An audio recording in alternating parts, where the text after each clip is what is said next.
Welcome, everybody. Welcome, welcome. This is our Ask the Experts about direct sowing of cut flowers. I'm Diane Blazek with National Garden Bureau. On to our panelist, and this that isn't intentional, but luckily we have panelists that are from 3 different areas of North America.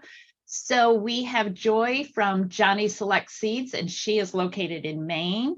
We have Greg from Haas Tools, and he is located in South Georgia, right on the Florida line. And then we have Ashley from True Leaf Market, and she is located in Utah. So what I did while you were talking, Ashley, is I posted the results for our poll. And as I expected, the majority of you are growing for your own use. So we are going to help you be extremely successful.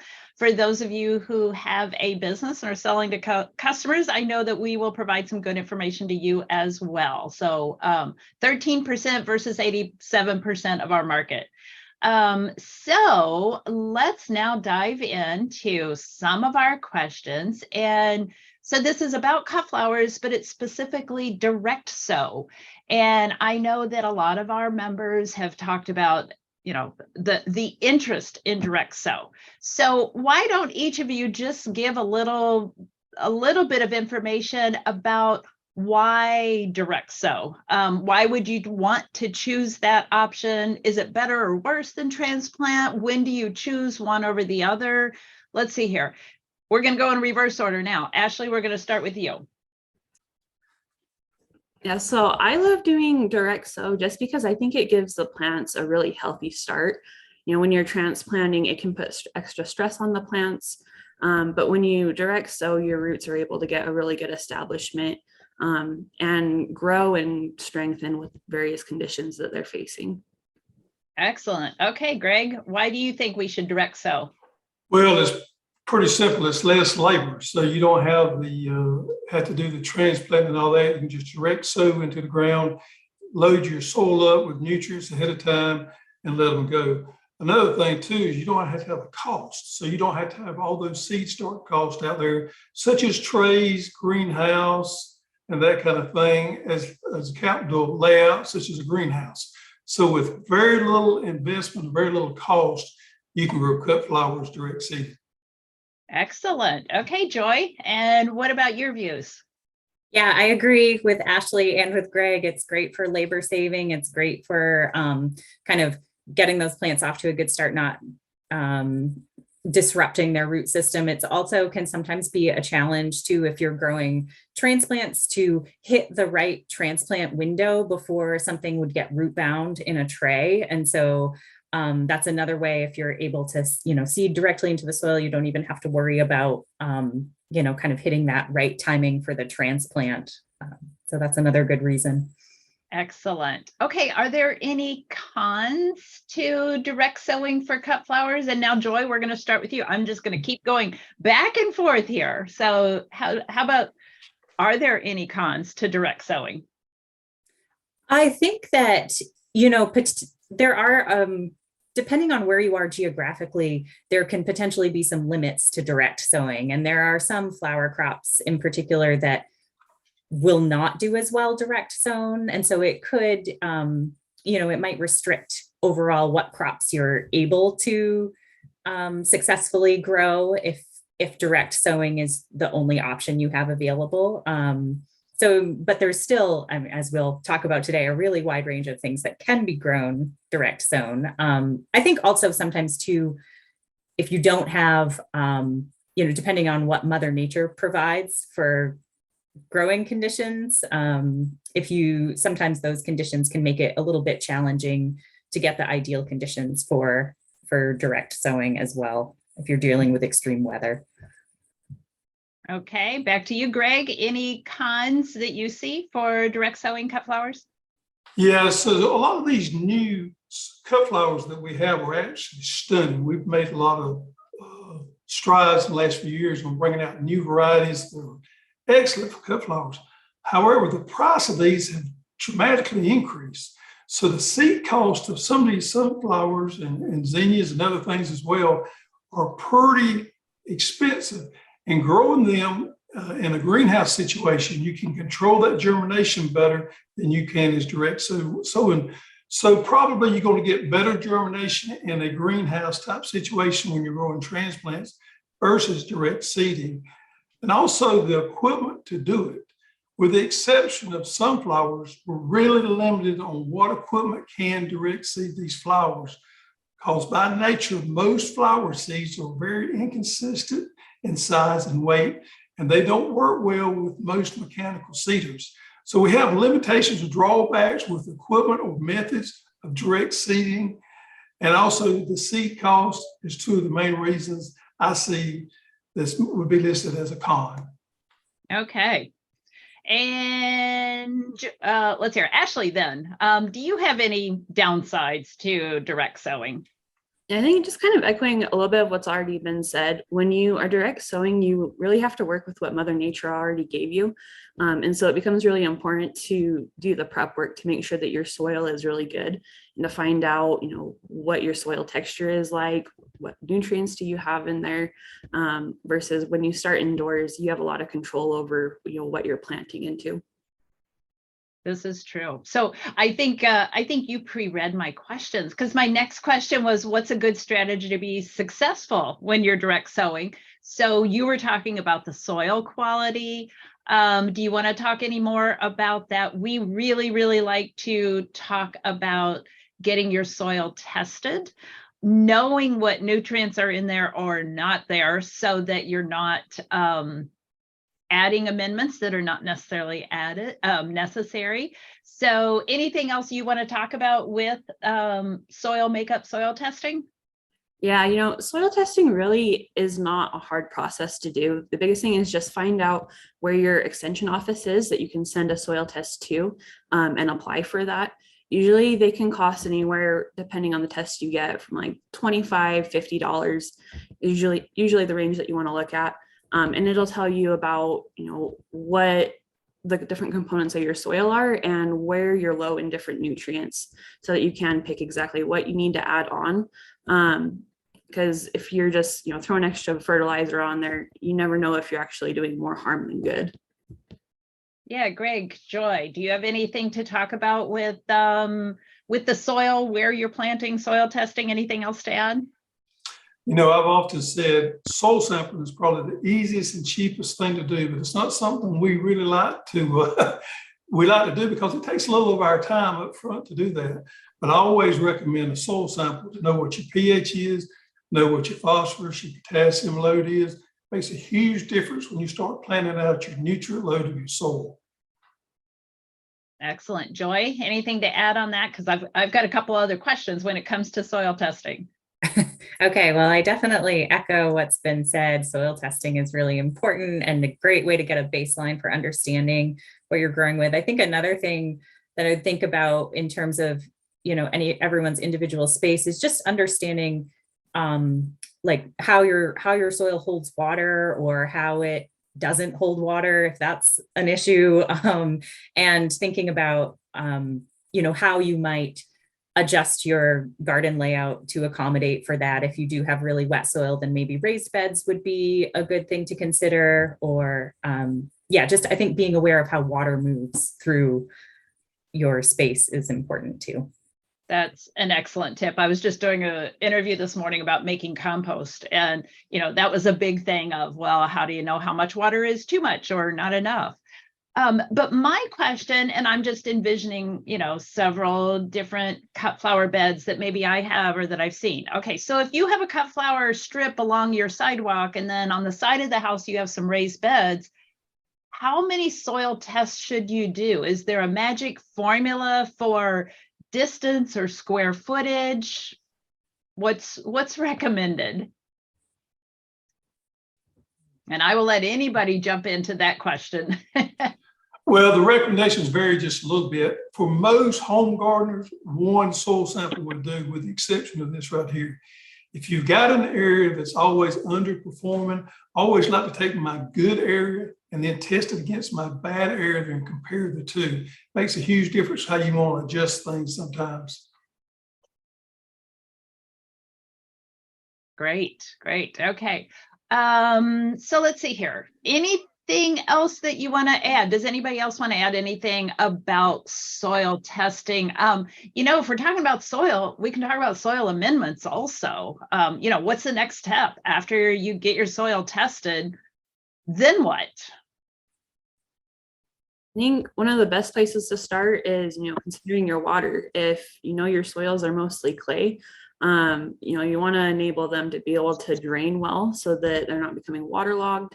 But on the opposite side, if you have mostly sandy soils, you're going to be losing water, and it's going to be hard to keep up with being able to deliver nutrients and water to your plants. So on that side, you want to add more organic matter, being able to help keep your plants moist and getting what they need. Here in the South, we have a hard time holding organic matter in our soil. So regardless of what kind of soil you've got in my part of the country, adding good, rich compost is a win-win. It makes you actually look like you know what you're doing. It adds so much benefits to the soil, increases the microorganisms feeding in that soil, and just makes everything grow so much better. So from our standpoint down here, it's really hard for us to add too much good compost. Interesting. Okay. What about in the Northeast, Joy?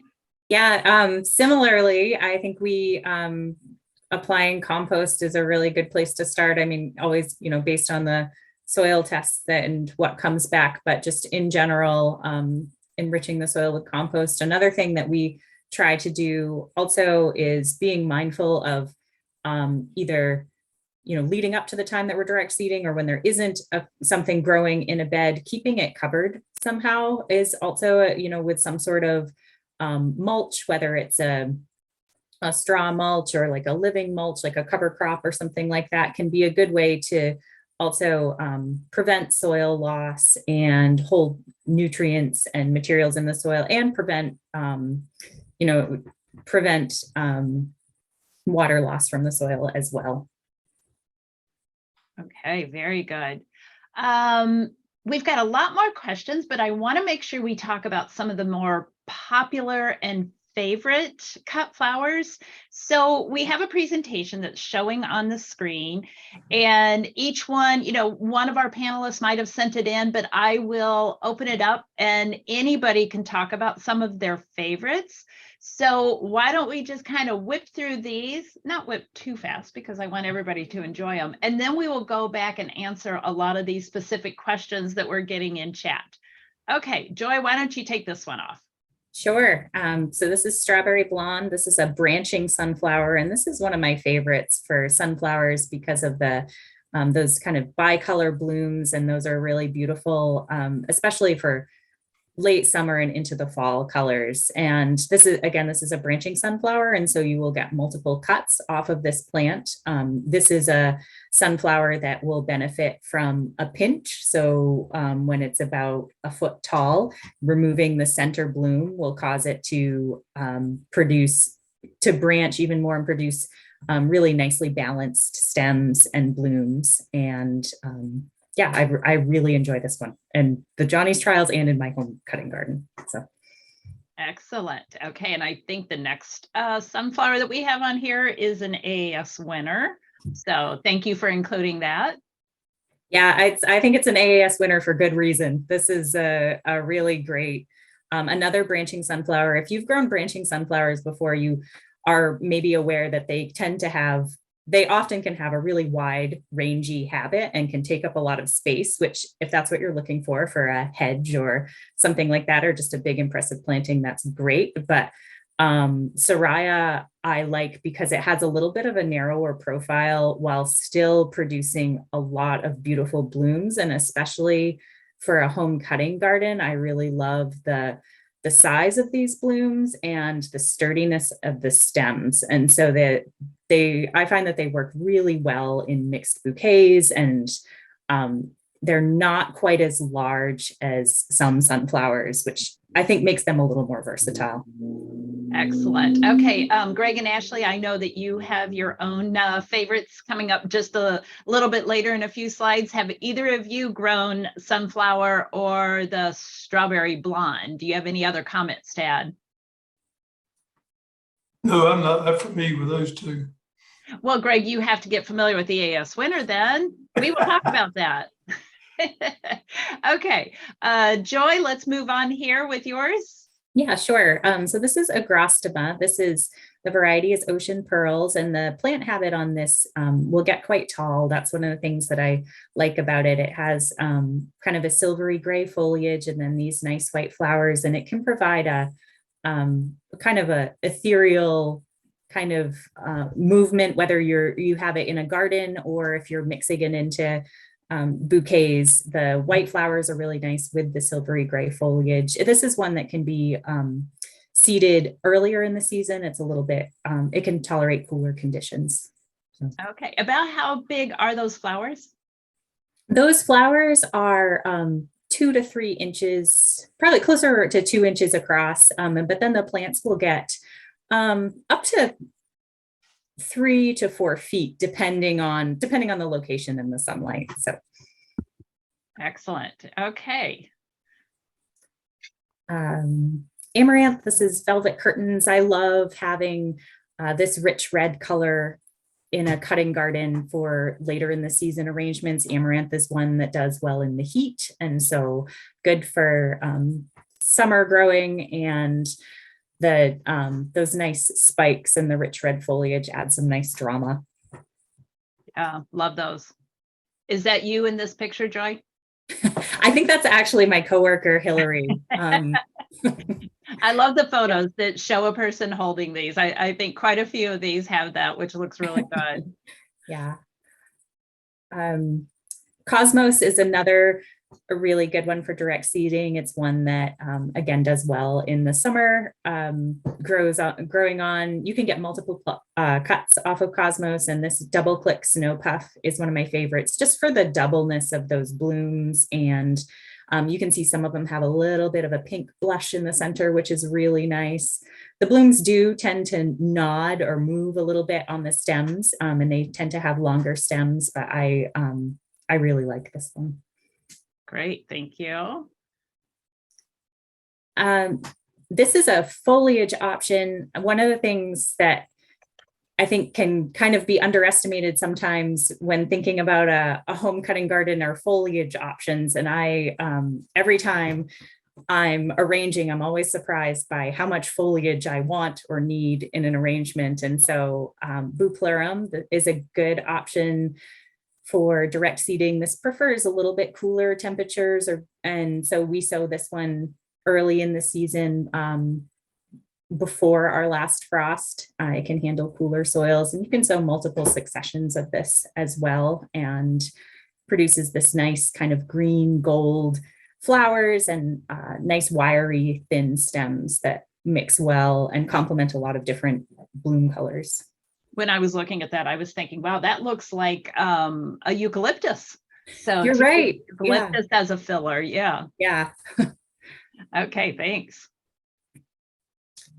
Nigella, Love It and Mist. This is a great one for, it's fast growing. It can handle cooler temperatures, and you kind of get to enjoy it twice. So you get to see you can see the blooms that are on these plants in a kind of a range of colors, including a really beautiful blue. Those do not hold as long on the plant. They do tend to shatter probably 5 to 7 days is what you might expect, but then they leave behind these really interesting seed pods. And so those are great for drying. You can mix them fresh as well. They add a really nice textural element, but they're, again, great for drying. If you have any interest in making wreaths or dried flower arrangements, Nigella is a good option.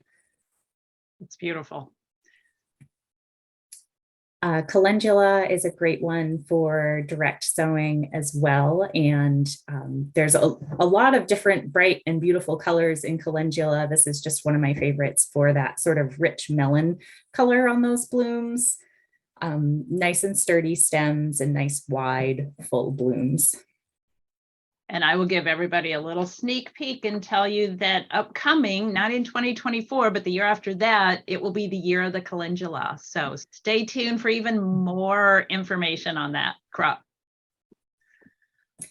And this is another fun foliage option. I really like this crop Corinth that's also known as honeywort. And you can see hopefully from the photo that there's a really small kind of delicate purple flower, but the foliage also can take on a little bit of a purple hue. And the stems and plants have almost like a succulent feel to them. But this is something that does well in cooler conditions, but another reason I like it is that the pollinators really like it as well. And so it's always attracting pollinators in my garden. This is one that has actually been reseeding itself in my garden for the past few years, and I'm always happy when it shows up.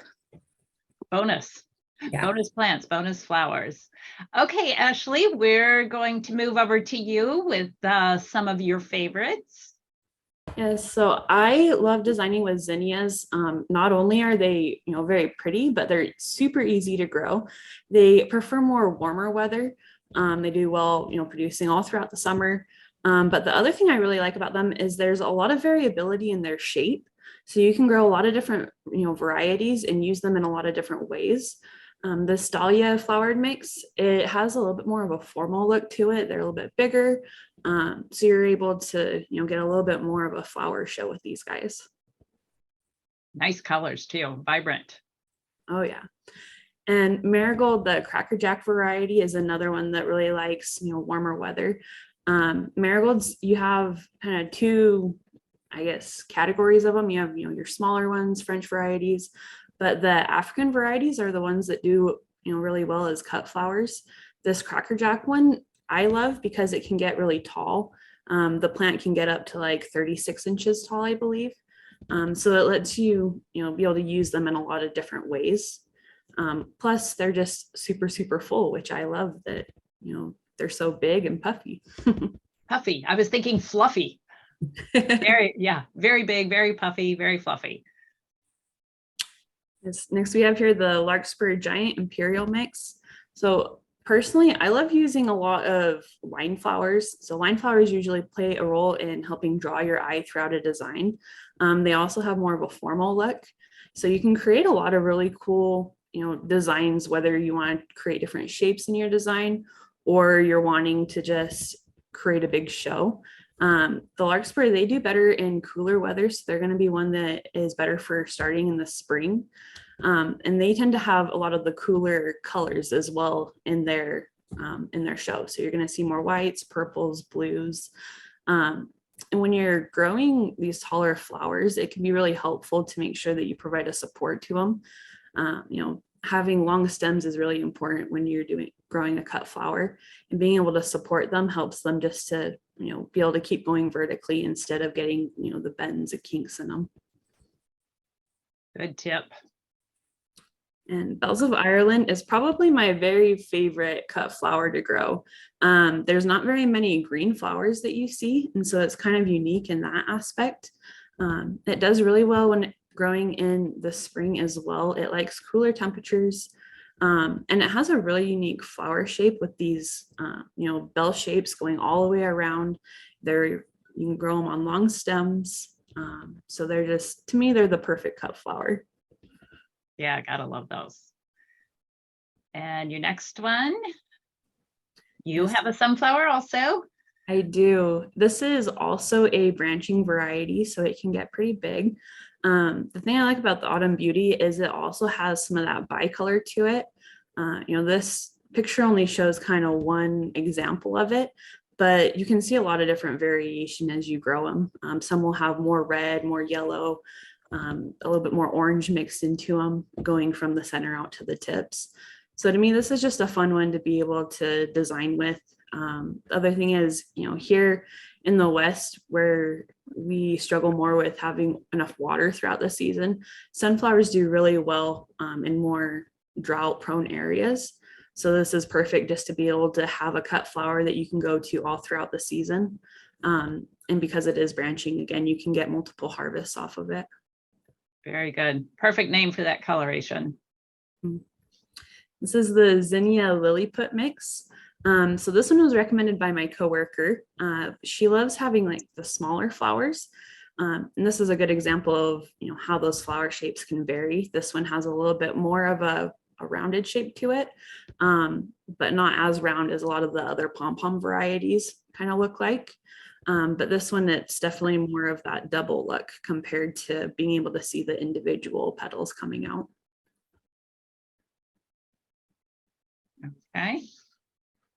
And this is one of my favorite amaranths to design with. It's the Love Lies Bleeding.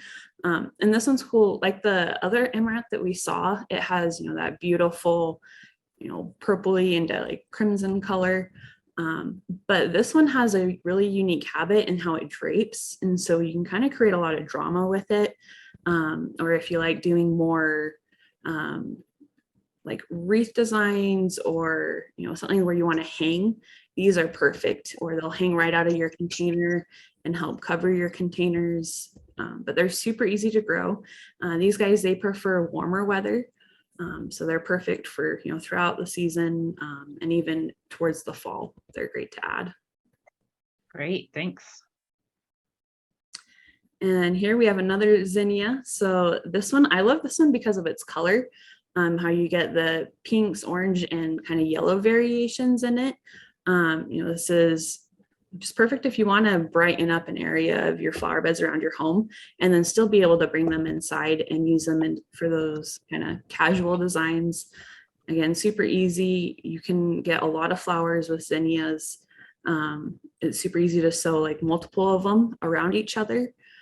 So that's kind of fun where they don't necessarily take up a whole bunch of space compared to some other varieties. Okay. And Greg, let's go to you for your sunflowers. Well, we here at Hoss love those sunflowers and zinnias because I think those are the two easiest to grow in pretty much any region of the United States.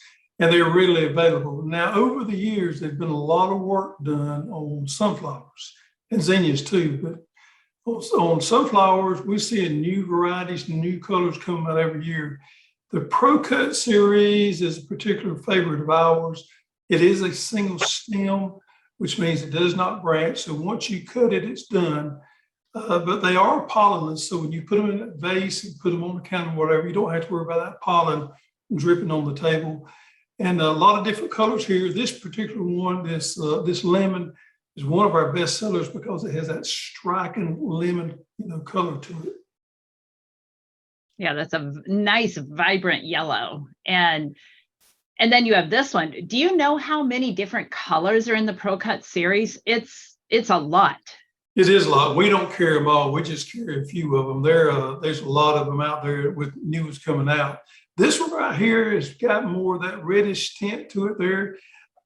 These, along with another one I'll show you just a minute, pairs really well with those bright yellow ones right there. And the red lemon is just a wonderful name for this sunflower. Yeah, great name. Yeah, here's the Benaria Giant mix, which is the standard mix for cut flower production. One thing I like about this Benaria Giant is the wide range of colors in this mix right here. You see you got whites, lavenders, some reds and oranges. This variety right here does really well, has a strong stem to it. And we find down in the South, it seems to be a little more powder mildew resistant to some of the other varieties. So it lends itself well to growing in our hot, humid climate. Oh, good. Yes. Like we were saying earlier, things are very regional specific. So that's a good one there. Now here's one, the California Giant Mix. It has a bigger bloom than the one I just showed you. But this is what I was talking about earlier. Now, this variety right here is cost on these seeds is a good bit less than the Benaria Giant. And however, it's not as well as a cut flower. I think for most people, these varieties like this, these mixes like this would perform just as well with substantial cost savings over the Benaria Giant series. And then I don't think I have the other sunflower that you mentioned. Sorry, that might be my mistake. Was there another? Oh, that's fine. We've got a red, a Pro Cut red that's really great. It has that dark red color to it, and it's stunning. However, it does pair well as well with some of those bright yellow varieties. There's some Pro Cut whites out there, and we carry them on our site. And although those whites look good on a picture, sometimes those blooms fade out a little quicker than some of the others. So what we have found is those bright lemon ones make more of a splash and they hold their color better than some of the other varieties. Okay, great. Let's see here. While we're talking about sunflowers, we have a question about how do you prevent insect damage to sunflowers? This particular question is coming from Minnesota, but any of the three panelists, if you have any tips for preventing insect damage on sunflowers. Well, one thing that you may not know, and cover crops was mentioned earlier, I'm a big proponent of using cover crops because a lot of times cover crops will stop that cycle of a particular insect growing it before when you grow sunflowers. So growing something like that, tilling it into the soil will help break cycles of certain insects. However, if you're having chewing insects, you could use a product such as BT or spinosad, or if you have those sucking type insects, aphids, thrips, you could use something like neem oil or horticulture oil, and all those are natural organic products. You could use those to treat sunflowers and help minimize your damage. Excellent. Okay, what about from the other two coast? Any other tips on preventing insect damage to sunflowers? I agree with what Greg said. And then another thing that just, I guess, as far as like a cultural management in a garden space is being mindful if you have a lot of just like weedy patches or areas growing around your garden bed, those can be hosts for, there's a lot of different types of weeds that can be hosts for insect pests. And so kind of keeping that in mind and keeping garden adjacent areas weed free, if possible, can help reduce the pressure a little bit. And Ashley, what about you? I think the only thing I would add is one of the best defenses to start with is just to grow healthy plants. Keeping healthy plants, it can help reduce a lot of problems, but also just, checking regularly to spot a problem before it really gets out of hand beyond what you can help. Right, right. And Joy, you mentioned weeds, and that was another question to somebody is what are some of the best practices to keep weeds from taking over a direct seeded bed? Anybody? Other than being out there 24/7 and pricking every little weed that might come up? Well, there's some good products out there. These weed barriers have come a long way in the last few years. So we've got weed barriers that we can use. Also, tarps. You can use tarps to put over your area before you plant to help stifle out or to smother out some of those weeds. One thing we like to do is place the tarp out there, pull it back for 24 hours, let those weeds sprout up and then cover them back up. And it helps a lot cleaning up your seed bed as far as weeds goes. So tarping along with weed mats and also keeping it, as Joy mentioned earlier, keeping a good clean garden, keeping those weeds from seeding out would help tremendously. I think one of my favorites is using mulch. So where you're direct seeding, you of course want to be sure that you're not burying where you just planted, but being able to use mulch to cover the area around your plants will really help to keep those weeds down throughout the season. Excellent. I'm going through questions from all of our panelists now in case it seems like I'm kind of jumping around. What about winter sowing? I think I heard Joy mention some cool season sowing. So talk a little bit about when to sow, how to know temperatures, which crops might be good for winter sowing or cool season sowing. Greg, you may not get the cool season question because I have a feeling that you're well, we can grow calendrium and things like that all during the winter. So it's a little different for us down here. Snaps sometimes will have a problem in January and February. We normally start our zinnias and sunflowers in March after the threat of frost. So down here, it's definitely a different game because we get to grow some all during the wintertime. The flip side of that is we get hot and we get burning up and it gets tough to grow here in July and August. But this is what I tell people. In July and August, when it gets so hot that we're having trouble with our vegetables or our vegetables have gone to the wayside, that's an ideal climate for some of these flowers, such as sunflowers and zinnias. They love that heat, and we can grow them all during summer. And it fills that gap for us when we don't have vegetables growing, and it attracts those pollinators, keeps the bees happy, and keeps us happy during those hot, dreadful months sometimes. Indeed. Yeah. Okay. So what about our cooler climate panelist? Winter sowing, early cool season sowing. What other tips do you have? I would say for us, we have a kind of a grouping of crops that we know really thrive in cool weather conditions. And so that's like things like Nigella and Bupleurum and bachelor button and larkspur that was mentioned before. There's crops that do best in cooler weather and can handle a little bit of frost. So those are the ones that we prioritize for getting seeding in the ground as soon as the soil can be worked in. And for us in Maine and zone 5, that is usually not until April that we're able to actually work the soil, but that's when we prioritize putting things in the ground that can handle cooler soil temperatures for germination. That's another thing to kind of think about and pay attention to, is what your soil temperature is. And so for us, the soil doesn't really get warm enough for seeding things like sunflowers or zinnias or cosmos until into June. But if you are somewhere where you have a long, cool spring, I would definitely recommend thinking about those crops that can grow and actually really thrive in cooler soil conditions. So Joy, you had said your last frost date is when? It's technically May 12th, although this year we've had a frost since then. Okay. So, but that's what we use to kind of guide our planning. Okay, so May 12th, but if the soil can be worked in April, that's when you might plant some of these cooler temperatures. So are you talking like 3 weeks prior, 5 weeks prior? Does it depend on the moisture that's come through the winter?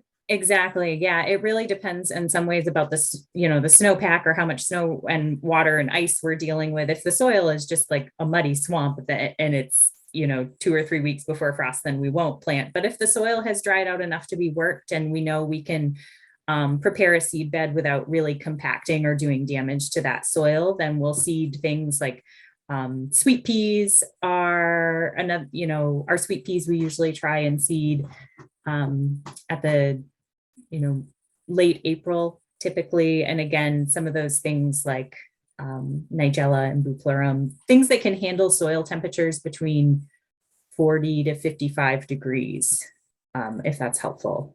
Yeah, very. So in other words, maybe another good tool to have is a soil temperature probe. Yes, definitely a good tool. Yes, exactly. Okay, Ashley, what about up in the mountains? How soon can you plant, and what are some of your favorites for the cooler season plantings? So here, we don't get to do much winter planting just because, once winter sets in, we can quickly get hit with snow falling, where it can just be hard to be working outside in general. But something that we like to do is sow a lot of, the plants that need stratification, cold stratification, sowing those, late in the fall, early winter time, and then just letting them sit under that snow cover, and then they'll come up naturally in the spring. So plants that are good for that. Larkspur actually does good with cold stratification, as well as if you want to grow wildflowers or use wildflowers, in smaller cut arrangements, you can do that. Wildflowers so amazing here in the late fall, early winter. But yeah, besides that, usually in the spring, the earliest people can start planting is about April. Generally for things that don't tolerate any frost, you want to wait for those until about the first week of May. That's when we kind of stop seeing frost throughout the mountain areas here. Yeah. Okay. Joy, going to go back to you for some terminology. When you say the soil can be worked, can you please explain and define that? Sure, that's a good question. So let's see. Soil can be worked, meaning if there's not standing water in the soil, there is not, you can walk out into the garden bed and, apply a rake or dig, or without causing the soil to really compact into large clumps. That's not something that you want to see. You want to see kind of a loose sort of granular soil that has aired out and where the water has drained out. So if you see a lot of clumping as you're working with the soil, that's a sign that there's probably still too much moisture in it. And what that will result in is compaction, and that soil will kind of stick together and become less permeable to water throughout as the season goes on. So you may have issues with permeability, and so you can actually really damage your soil if you're working in it while it's still too wet. Good point. Yes. Okay. Now for all three of you, I didn't see that anybody mentioned sweet peas. And do you have experience growing sweet peas? Are they easy to grow? What about the stems? Are they strong enough for cut flowers? Who wants to talk about that? I can start. I do love sweet peas. They're a great one for cut flowers. Definitely, you can use both the flowers, and I also like using the foliage as well. They produce a really nice, vigorous vine. This is one where you definitely, if you're growing sweet peas, you want to provide them with support. So some sort of trellising system that they can climb up. And I would recommend putting that trellis in place at the time of sowing, so that you're not trying to put it in over the germinating plants. Okay, anybody else experience growing sweet peas?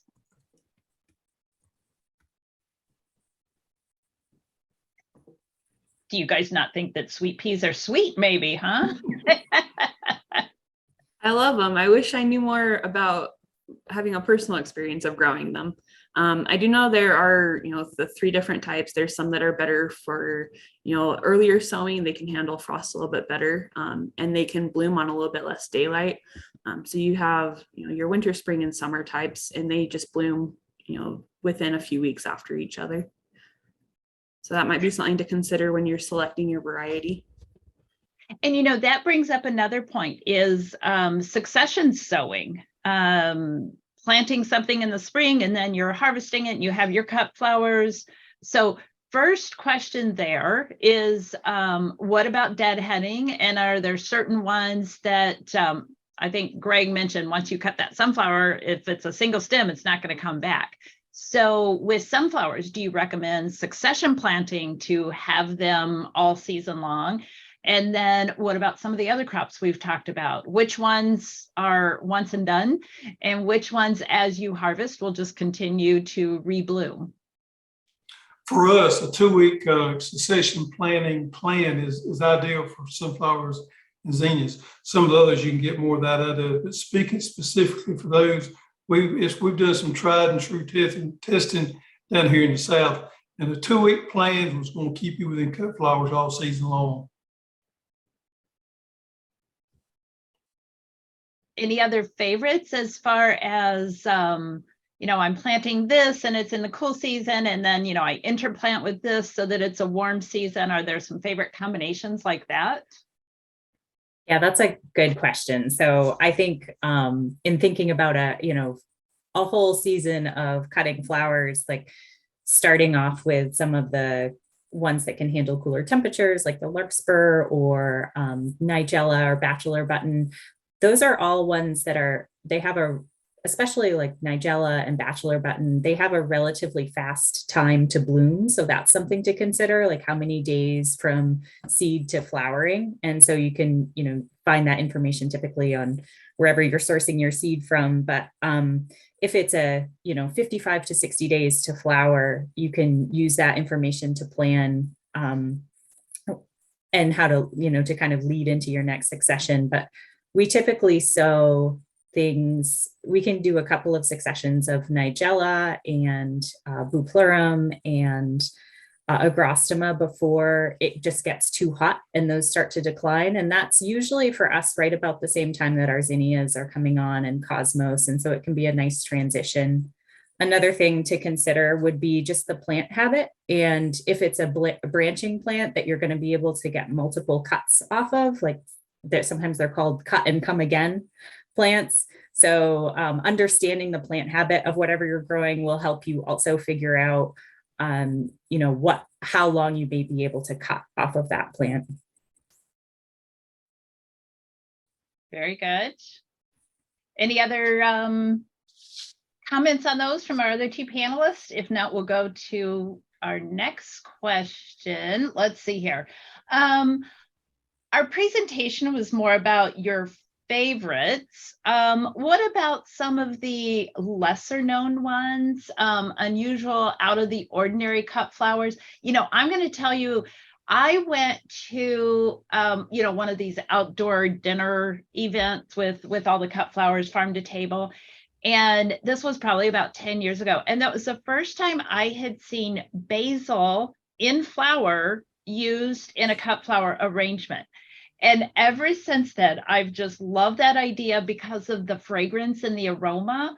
What are some other things that you guys have seen that are more unusual that just added an interesting element to the bouquet? I think it was mentioned earlier about how, sometimes you underestimate how many greens that you really want in your designs. And being able to, I like to just kind of pull greens from anywhere. Basil is awesome to add just as a green to help fill in. Plus, like you said, it adds that fragrance. You can add sprigs of other types of herbs if you want to add that kind of sensory experience to your design. But you don't have to think too hard about it. Like just looking around on what kind of greens you have in your garden that you could easily just take a few clips of. I took a few clips of my hosta leaves and the hosta flowers last year, right when they were coming out. And I had never done that before, and I have tons of hostas. I'm like, oh, I really like the look of that and the tubular white flowers that were on there. Greg or Joy, what about your unusual favorites? Well, I've got one growing in my garden right now. I've had it for a couple of years now. Super Bee Facilia. And what I like about Super Bee Facilia is it has multi-purpose to it. So it's probably not the most striking flower, but it makes a wonderful filler in any bouquet. But the pollinators absolutely love it. So if you're trying to be bee friendly in your garden, Super Bee Facilia is one to put out there. The bees absolutely love it. And it's a great cover crop. So you can plant it in between other crops, and it helps keep scavenge those nutrients that may be in your soil and keep that nutrient cycle alive. Adds a lot of organic matter in the soil. So not only do you get a great flower for pollinators, a good cover crop to scavenge those nutrients, it's a wonderful purple filler for any of those bouquets out there. And that's one reason it's become one of my favorites. Okay, Greg, we're going to have to ask you to spell that. Not Super Bee. We got that one down. The last part of that. How do you spell that? How about if we just put it in the comments? Does that work better? That works. You can just type that right in there. That would be fine. Yeah. Joy, what would be your unusual favorite? I really love grasses. I think that there's a lot of interesting things in grasses and millets, and even like sorghum or broomcorn, then that can add, first of all, a lot of them do well direct seeded, and then also they can provide interest and sort of texture in fresh bouquets, but also they lend themselves to drying really well, which can be, again, really nice if you are doing any sort of winter dried flower arranging. And that's another really good one to bring up is, and it looks like Margaret Nitz did spell it correctly, Phacelia.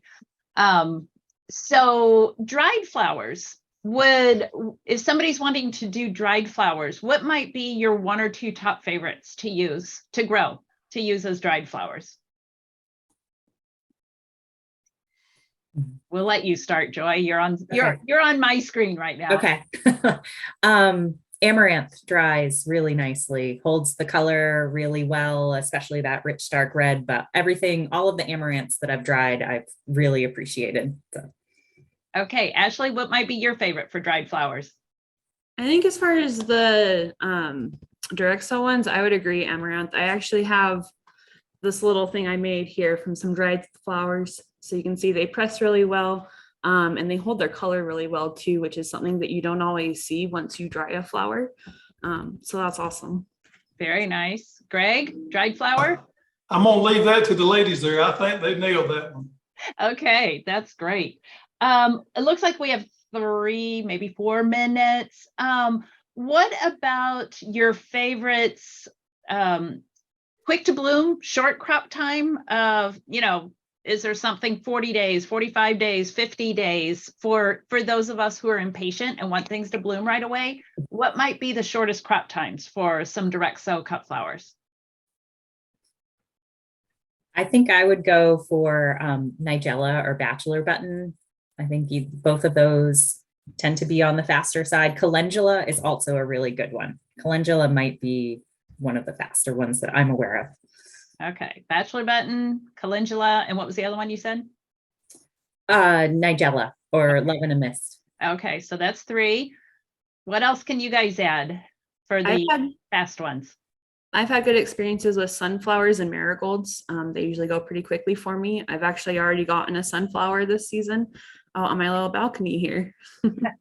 And it's only May. Goodness sakes. Yeah. Did you start it indoors? Did you just put? Yeah, I did start that one indoors, and then I've got a few more that I direct sowed. Yes. Okay. Greg, quick. I'm gonna have to agree with Joy on the calendula. Down here in the South, in the late fall, early winter, and the early spring, those things just make a huge showing for us. We grow them all winter long, and we get blooms of them in the fall, again in the springtime.